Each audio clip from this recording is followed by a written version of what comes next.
بسم اللہ الرحمن الرحیم۔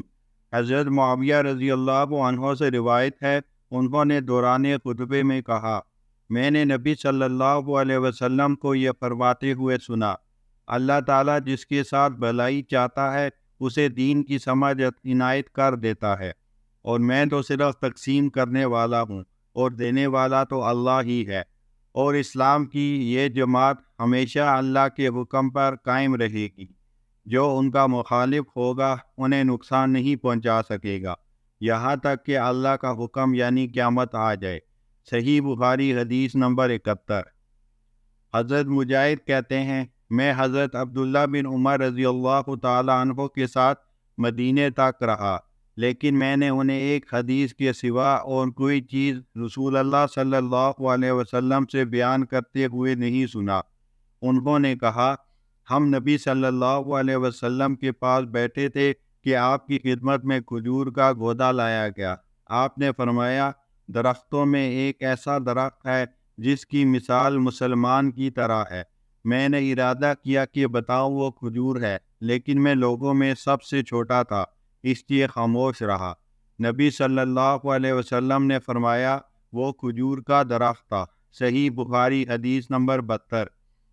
حضرت عبداللہ بن مسعود رضی اللہ عنہ سے روایت ہے، انہوں نے کہا، نبی صلی اللہ علیہ وسلم نے فرمایا ہے، رشک جائز نہیں مگر دو آدمیوں کی خصلتوں پر، ایک اس شخص کی عادت پر جسے اللہ تعالیٰ نے مال دیا ہو اور وہ اسے راہ حق میں خرچ کرتا ہو، اور دوسرے اس شخص کی عادت پر جسے اللہ نے قرآن و حدیث کا علم دے رکھا ہو اور وہ اس کے مطابق فیصلے کرتا ہو اور لوگوں کو اس کی تعلیم دیتا ہو۔ صحیح بخاری حدیث نمبر 73۔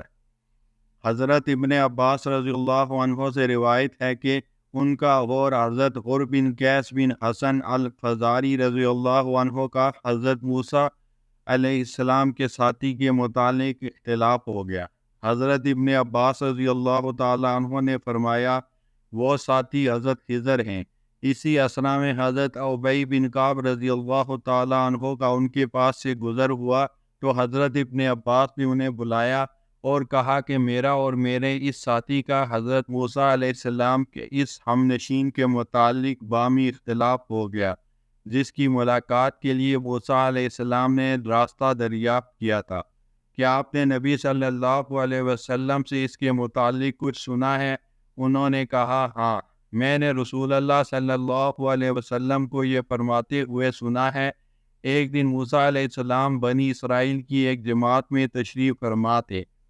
اتنے میں ایک آدمی آیا اور آپ سے دریافت کیا کہ آپ کسی شخص کو اپنے سے زیادہ عالم جانتے ہیں؟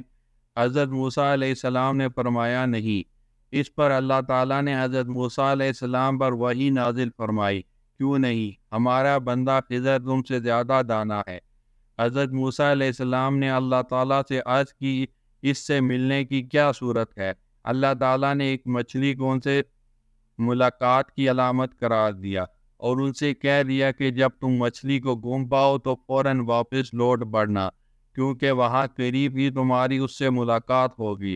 اس کے بعد موسیٰ علیہ السلام چلے اور دریا میں مچھلی کی علامت تلاش کرتے رہے۔ پھر ایک مقام پر موسیٰ علیہ السلام سے ان کے خادم نے کہا کہ آپ نے دیکھا کہ جب ہم پتھر کے پاس بیٹھے تھے تو میں وہی مچھلی کو بھول گیا اور شیطان ہی نے مجھے اس کا ذکر بلایا۔ موسیٰ علیہ السلام نے فرمایا، یہی تو وہ چیز تھی جس کے ہم متلاشی تھے۔ چنانچہ وہ دونوں اپنے نقشے پائے قدم تلاش کرتے ہوئے ان پر واپس ہوئے تو حضرت خضر علیہ السلام سے ملاقات ہو گئی۔ پھر ان دونوں کا وہی قصہ ہے جو اللہ عز و جل نے اپنی کتاب میں بیان فرمایا۔ صحیح بخاری حدیث نمبر 74۔